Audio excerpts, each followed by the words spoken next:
20장 27절에서 30절 말씀 우리 교독하겠습니다. 사람의 영혼은 여호와의 등불이라 사람의 깊은 속을 살피느니라.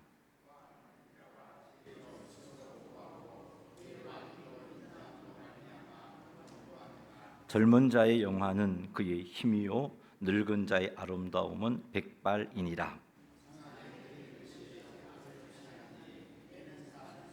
깊이 들어가느니라. 아멘. 자, 우리 인사합시다. 은혜 받읍시다. 하나님의 은혜가 오늘 이 밤에도 우리 가운데 충만하게 되기를 주의 이름으로 축복합니다. 할렐루야. 아멘. 자, 오늘은 잠언 20장 27절에서 30절 말씀으로 또 하나님께서 우리에게 주시는 지혜의 말씀을 나누도록 하겠습니다. 자, 오늘 네 가지의 지혜의 말씀을 우리가 나눌 텐데 이 네 가지 말씀을 또 마음에 새겨서 그리고 그 말씀에 순종함으로 영적으로도 육적으로도 하나님 주시는 풍성한 은혜와 복을 누리게 되기를 주님의 이름으로 축복합니다. 27절 말씀 같이 한번 읽어보겠습니다. 사람의 영혼은 여호와의 등불이라 사람의 깊은 속을 살피느니라. 아멘. 사람의 영혼은 여호와의 등불이다라고 말씀하고 있습니다. 여호와의 등불인 영혼을 통해서 우리는 우리 자신의 깊은 속을 살필 수 있습니다. 그래서 사람의 깊은 속을 살피느니라라고 말하고 있습니다. 즉 여호와의 등불인 우리의 영혼을 통해서 우리가 우리의 생각, 우리의 마음의 동기 이런 것들을 점검해보고 바르게 판단할 수 있다는 겁니다. 우리의 생각이 옳은 생각인지, 우리가 어떤 말을 하고 어떤 일을 계획할 때 그 동기가 하나님께서 보시기에 기뻐하시는 것인지, 아니면 내가 가지고 있는 욕망이 선한 것인지, 아니면 하나님 앞에 제약된 것인지, 그것을 하나님의 등불인 여호와의 등불인 우리의 영혼을 통해서 분별할 수 있다는 겁니다. 우리의 도덕적인 영적인 상태를 살필 수 있다는 겁니다. 자, 그런데 우리는 이 말씀에서 사람의 영혼이 나의 내면을 탐구하고 깨닫게 하는 역할을 하구나 하는 것을 깨닫습니다. 자, 그런데 이 영혼이 영적으로 하나님 앞에 올바른 모습으로 서 있지 못하면 이런 역할을 제대로 하지 못합니다. 오늘 말씀은 우리의 영혼을 통해서 우리 자신의 내면을 깊은 속을 살필 수 있다라고 말씀하고 있어요. 그러므로 우리는 이 말씀의 의미, 이 말씀의 가르침이 정말 우리 가운데 나타나게 해야 되겠죠. 우리의 영혼을 통해서 내 내면을 정기적으로 살펴서 내 생각과 동기가 하나님 보시기에 합당한 것인지 점검해야 되고, 또 하나님께서 기뻐하시는 것인지 평가하는 시간을 가져야 합니다. 자, 그런데 앞에서 말씀드렸지만 우리의 영혼이 하나님의 말씀으로 충만해져 있지 않으면 제대로 우리 영혼이 우리의 모습을, 우리의 내면을 살필 수가 없습니다. 왜냐하면 우리가 하나님을 떠남으로 말미암아 죄성이 우리를 아직까지 우리에게 영향을 끼치고 있기 때문입니다. 그럼 우리가 깨어서 하나님의 말씀으로 우리의 영혼을 충만하게 채우지 못한다면 말씀을 기준으로 보는 게 아니라 내 영혼이 죄로 어두워져서 우리의 내면을 제대로 분별해내지 못하는 겁니다. 그러므로 우리가 이 말씀처럼 우리의 영혼으로 우리의 내면을 제대로 분별하고 살피기 위해서는 우리의 영혼에 하나님의 말씀으로 충만하게 해야 함을 깨닫습니다. 선포되는 말씀을 통해서 내 영혼에 그 말씀이 충만하게 채워지도록 우리는 사모하는 마음이 있어야 됩니다. 그리고 성경을 읽고 묵상하는 이 시간을 통해서 그 하나님의 말씀을 읽고 묵상함으로 그 말씀이 우리의 영혼에 말씀으로 채워지는, 충만하게 역사하도록 하는 그런 은혜가 임하기를 우리는 사모해야 합니다. 이렇게 우리의 영혼이 말씀으로 충만하게 될 때 우리의 영혼이 여호와의 등불로서의 역할을 제대로 감당할 수 있습니다. 그래서 우리는 우리의 영혼의 그 소리를 통해서, 우리의 영혼의 인도함을 통해서 우리가 올바른 생각을 하고 있는지, 올바른 동기를 가지고 행동하고 있는지를 분별해낼 수 있는 겁니다.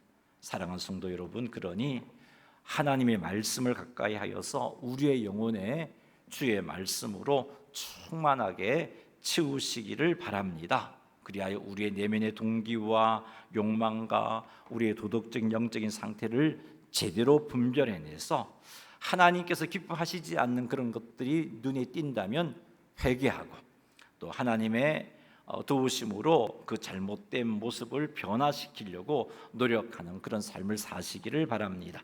이렇게 하여 영적으로도 성장하고 하나님과의 관계가 더 깊어져서 하나님께서 기뻐하시는 삶을 살아 하나님께 주신 사명을 온전히 감당하시는 성도님들이 다 되시기를 주님의 이름으로 축원합니다. 기억합시다. 우리의 영혼은 말씀으로 충만할 때 여호와의 등불로서의 역할을 합니다. 그래서 그것이 우리의 내면의 모든 것을 제대로 분별하게 해주어서 하나님 앞에 바르게 세운다는 사실을 꼭 명심하셔서 우리의 영혼이 여호와의 등불로서 제대로 역할할 수 있게끔 말씀을 가까이 하시기를 다시 한 번 더 주님의 이름으로 축복합니다. 자, 28절 읽겠습니다. 왕은 인자와 진리로 스스로 보호하고 그의 왕위도 인자함으로 말미암아 경고하니라. 아멘. 자, 이 말씀은 왕의 중요한 덕목에 대해서 말씀해주고 있습니다. 그리고 이 덕목으로 인하여서 왕이 누리게 되는 결과를 언급하고 있습니다. 왕에게 필요한 중요한 덕목은 인자와 진리라고 말씀합니다. 인자는 하나님의 성품 중에 하나입니다. 변함없는 하나님의 사랑을 가리켜서 인자라 그럽니다. 그래서 주의 인자하심이 아침마다 새롭고 늘 새로우니, 그런 찬양도 있고 그런 시편의 말씀도 있는데, 그 변함없는 한결같은 그 사랑 때문에 우리가 소망이 있잖아요. 그런 인자, 여기서 말하는 인자가 그런 인자입니다. 왕은 이런 인자를 갖추어야 된다고 말하고 있습니다. 왕은 백성들을 한결같은 사랑으로 사랑해야 한다는 겁니다. 그리고 왕이 갖추어야 할 두 번째 덕목은 진리입니다. 여기서 말하는 진리는 정직함과 공의를 의미합니다. 왕은 백성을 다스릴 때 정직함으로 다스려야 하고 공의를 성취하는 방법으로 통치를 해야 합니다. 이것이 왕이 갖추어야 할 덕목입니다. 이렇게 할 때 왕이 갖춘 인자와 진리는 왕을 보호해주고 왕위도 그 인자함으로 말미암아 경고하게 된다라고 말씀해주고 있습니다. 오늘날 이 말씀은 우리에게 어떤 도전을 주고 있을까요? 몇 가지 생각해 볼 수 있는, 첫째는 우리의 리더들이 인자와 진리로 사명을 감당할 수 있게끔, 그것도 온전하게 사명을 감당하고 그래서 하나님 앞에 칭찬 들을 수 있게끔 우리가 기도로 섬겨 주어야 함을 도전받습니다. 사랑하는 성도 여러분, 대통령이 국민을 변함없이 사랑하고 또한 정직함으로 공의를 이루는 쪽으로 통치할 수 있도록 우리는 대통령을 위해서 기도해야 하겠구나 하는 것을 이 말씀을 통해서 도전받습니다. 뿐만 아니라 교회의 영적 리더들을 위하여서도 이들이 인자와 진리를 갖출 수 있게끔 기도해야 함을 깨닫습니다. 저를 비롯한 우리 교육자들이 인자와 진리로 무장할 수 있도록 기도해 주시기 바랍니다. 장로님, 안수 집사님, 권사님들이 인자와 진리로 무장해서 하나님께서 맡겨주신 사명을 잘 감당할 수 있도록 성도님들이 기도해 주시기 바랍니다. 이 말씀을 통해서 우리는 그것을 깨닫잖아요. 리더는, 왕은 인자와 진리를 갖추어야 한다고 깨닫습니다. 뿐만 아닙니다. 우리는 하나님의 거룩한 백성이며 동시에 하나님에 의해서 왕 같은 제사장으로 부름을 받았습니다. 그래서 우리도 역시 우리 모두가 인자와 진리로 무장해야 하는 겁니다. 우리가 만나는 모든 사람을 변함없는 사랑으로 대할 수 있어야 합니다. 그들이 실수할 수도 있고 그들이 속상하게 할 수도 있어도 그럼에도 불구하고 주께서 나를 한결같은 사랑으로 사랑하셨듯이 우리는 왕같은 제사장인 우리는 그들을 한결같은 사랑으로 사랑할 수 있어야 하고 정직함으로 그들을 대해야 되고 공의를 이루는 삶으로 그들을 대해야 하는 겁니다. 성도가 이렇게 살 때 성도는 하나님의 보호와 하나님의 도우심으로 견고하게 되는 복을 누리게 되는 겁니다. 사랑하는 성도 여러분, 인자와 진리로 무장하시기 바랍니다. 이를 위해서 기도하십시오. 하나님의 그 한결같은 사랑이 내게도 차고 넘쳐서 여러 지체들을 만날 때 그 지체들이 때로는 속상하기도 하고 때로는 참 나를 실망시키기도 하고 때로는 내게 아픔을 줌에도 불구하고 그럼에도 불구하고 사랑할 수 있는 그런 인자를 허락해 주십시오. 그거 기도하십시오. 뿐만 아니라 하나님 나에게 진리로 무장시켜 주셔서 정직함으로 행하고 공의를 행할 수 있는 삶을 살게 하십시오. 그래서 인자와 진리이신 하나님을 닮아서 세상 살아가는 삶 가운데 하나님을 드러내며 세상 속에서 빛을 발하며 또 내가 속한 공동체를 바르게 세울 수 있게 해달라고 하나님께 부르짖어야 할 것입니다. 사랑하는 성도 여러분, 이렇게 부르짖어서 우리가 인자와 진리로 무장해서 우리의 삶 속에서 인자와 진리를 행함으로 하나님의 부유해 주심, 견고하게 해주시며 복을 풍성하게 누리게 되시기를 주님의 이름으로 축원합니다. 29절 말씀 같이 한번 읽어보겠습니다. 젊은 자의 영화는 그의 힘이요 늙은 자의 아름다움은 백발이니라. 아멘. 자, 이 구절은 젊은 자와 늙은 자에게 있는 장점을 언급하고 있습니다. 젊은 자의 영화는 그의 힘이라는 말은 젊은 자에게 자랑할 만한 요소는 그의 힘이다라는 말입니다. 젊은 자의 긍정적인 특징이 그가 가지고 있는 힘이라고 말하고 있는 겁니다. 그리고 하반절에 늙은 자의 아름다움은 백발이다라는 말은 늙은 자의 자랑할 만한 요소는 백발이라는 말입니다. 여기서 백발이라는 이 단어가 가지고 있는 의미는요, 그냥 흰색 머리를 의미하는 게 아니고 지혜와 경험을 의미합니다. 나이가 들매 따라 쌓이게 되는 지혜와 경험이 늙은 세대가 자랑할 만한 요소이고 늙은 세대의 긍정적인 특징이다라고 말씀해주고 있습니다. 그러므로 젊은 세대와 노년 세대가 서로의 강점을 인정하고 협력해야 하는 겁니다.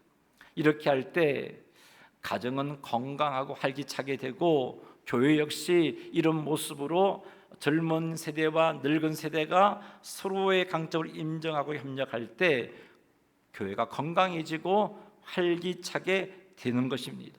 이 사회 역시 마찬가지입니다. 젊은 세대와 늙은 세대가 자기들이 가지고 있는 강점으로 서로를 보충해 줄 때 이 사회는 건강하고 활기찬 사회가 되어지는 겁니다. 젊은 세대가 노인 세대의 지혜와 경험을 공급받아 젊은 세대의 힘을 올바르게 사용할 때 그 공동체는 건강한 공동체가 됩니다. 늙은 세대가 젊은 세대의 힘을 공급받아서 늙은 세대의 지혜와 힘을 바르게 사용할 때 그 공동체 역시 더욱더 건강한 공동체가 되어지는 겁니다. 그러므로 젊은 세대는 늙은 세대의 지혜와 경험을 존중해야 합니다. 그리고 늙은 세대는 젊은 세대의 힘을 존중해야 합니다. 건강하지 못한 공동체는 늙은 세대는 젊은 세대의 지혜 없는 행동을 보고 판단하고 책망합니다. 경험의 부족으로 미숙한 젊은 세대의 행동을 보고 정죄합니다.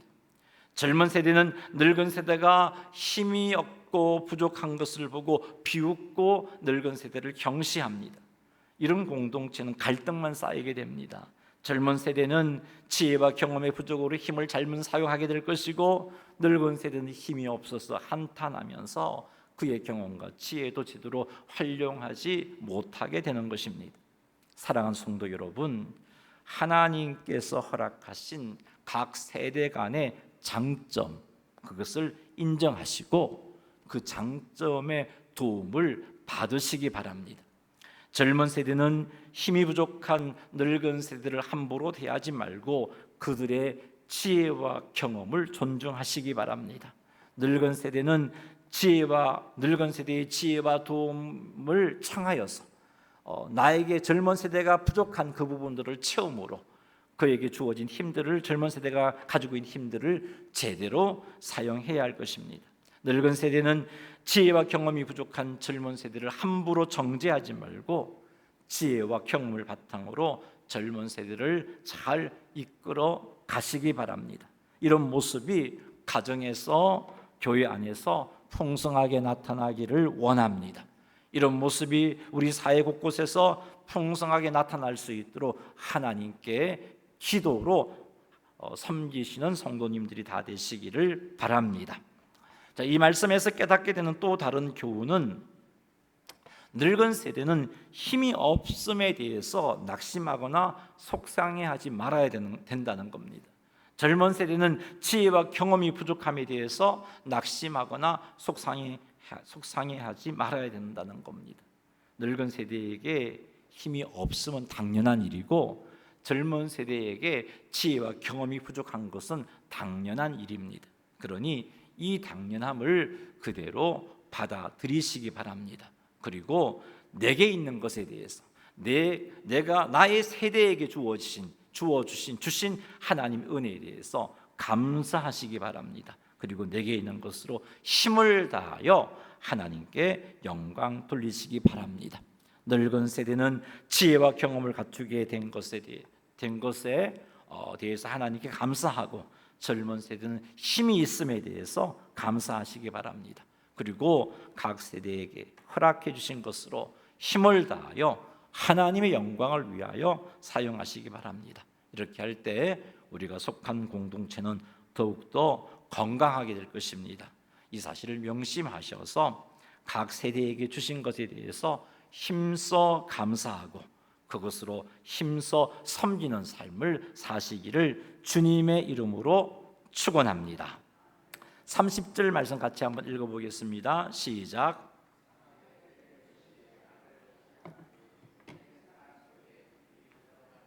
아멘.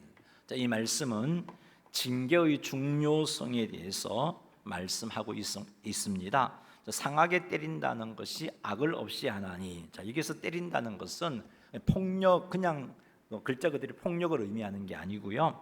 사람의 잘못된 행동이나 성품을 바로잡기 위하여서 징계를 하는 것, 훈계를 하는 것, 때로는 매를 드는 것을 의미합니다. 따라서 상하게 때린다는 것은 잘못된 행실이나 악한 마음을 깨뜨리기 위해서 강하게 훈계하고 징계하고 매를 든다는 의미입니다. 상하게 때린다는 표현에서 강력한 훈계, 강력한 징계가 사람에게 고통을 줄 수 있다는 것을 우리는 짐작할 수 있습니다. 하지만 이런 고통은 궁극적으로 우리에게 있는 악을 제하게 만들어주고 악으로부터 돌아서게 만들어주고 올바른 삶을 살아갈 수 있도록 이끌어주는 역할을 합니다. 30절 하반절에 매는 사람 속에 깊이 들어가느니라. 여기서 매 역시 잘못된 행동이나 성품을 바로잡기 위한 징계, 훈계를 의미합니다. 매는 사람 속에 깊이 들어간다는 것은 징계가 사람으로 하여금 자신의 잘못을 깨닫게 해주고 그리고 진정한 변화를 경험하게 해준다는 겁니다. 사람의 인격과 마음속 깊은 곳에 영향을 끼친다, 그런 의미입니다. 이런 말씀에서 우리는 징계가 사람을 바로 세우는데 반드시 필요한 것임을 깨닫습니다. 사람의 잘못된 행동이나 성품을 교정하기 위해서 때로는 고통스러운 징계가 필요합니다. 그러나 현대 사회에서는 징계나 훈계가 부정적으로 여겨지고 있습니다.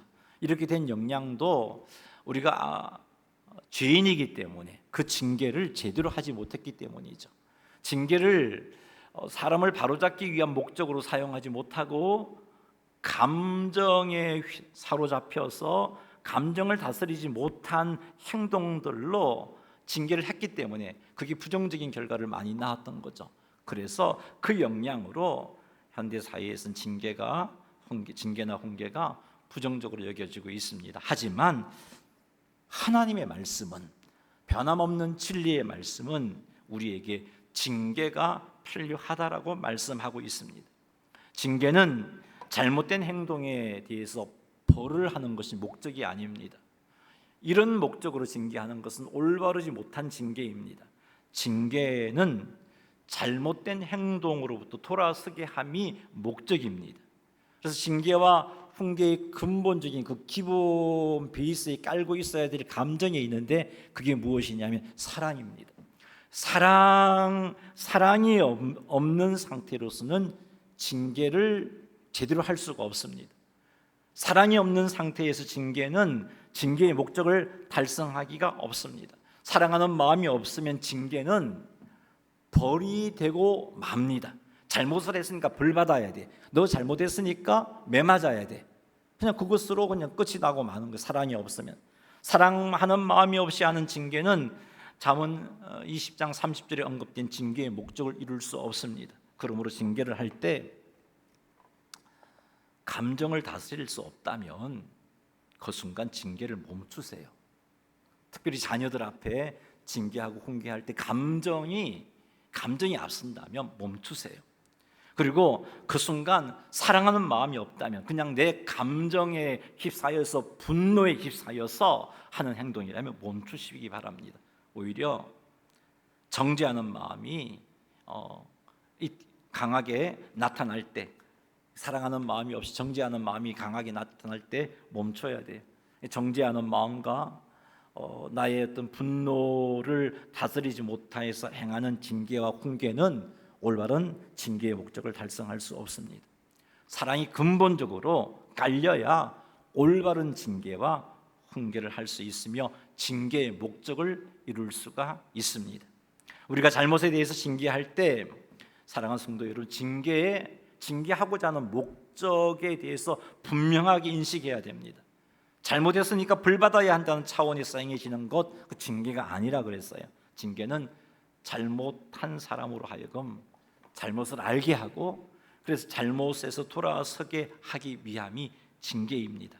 그러므로 잘못에 대한 비판, 정죄로 끝이 나서는 안 됩니다. 잘못한 사람을 사랑하기 때문에 잘못을 깨닫게 하고 그 잘못에서 돌아서게 하기 위해서 징계를 해야 하는 겁니다. 징계와 훈계는 사람으로 하여금 잘못해서 돌아서게 하는 겁니다. 징계와 훈계는 사랑에서 행해지는 것입니다. 그러므로 징계와 훈계를 할 때 사랑에서 바로 세워주기 위함인지, 아니면 내가 감정에 사로잡혀서 그 주어진 그 잘못된 상황에 분노에 사로잡혀서 행하고 있는 것인지, 정죄하고 판단하고자 하는 것인지 점검하시기 바랍니다. 그래야 징계의 목적을 달성할 수 있습니다. 사랑하는 성도 여러분, 징계는 악을 없이 하는 것이며, 징계는 잘못한 사람이 그 잘못을 깨닫고 돌아서게 하는 겁니다. 이런 징계가 이루어지기 위해서는, 사랑하는 성도 여러분, 사랑하는 마음, 그것이 기본적으로 갖추어져 있어야 된다고 말씀했습니다. 이런 징계가 되려면 감정을 다스려야 되고 분노에 휩싸이지 말아야 합니다. 자, 그리고 징계를 받을 때도 나를 미워서 저런다고 생각하지 마시기 바랍니다. 나를 공격한다, 그렇게 생각하지 마시기 바랍니다. 나를 사랑해서 나를 바로 세우기 위해서 징계하고 훈계한다 생각하십시오. 그리고 징계와 훈계를 달게 받으십시오. 그리고 잘못으로부터 돌아서시는 여러분들이 되시기를 주의 이름으로 축복합니다. 이것이 지혜입니다. 말씀을 맺겠습니다. 4가지를 말씀드렸습니다. 첫째로, 우리의 영혼에 하나님의 말씀으로 채워서 우리의 영혼이 여호와의 등불로서의 기능을 온전히 할 수 있도록 해야 한다 하는 것을 말씀드렸습니다. 그래야 우리가 우리의 속 깊은 것을 제대로 볼 수 있고, 그래서 하나님 앞에 정직하게 행할 수 있고 사람 앞에 정직하게 행할 수 있습니다. 말씀으로 우리의 영혼에 채워서 우리의 생각과 동기가 올바른 것인지 점검하시고 제약된 욕망에서부터 벗어나는 그런 삶을 사시기를 바랍니다. 둘째로, 우리의 리더들이 인자와 진리로 나라와 교회를 잘 이끌어갈 수 있도록 기도하는 일에 헌신해 주시기 바랍니다.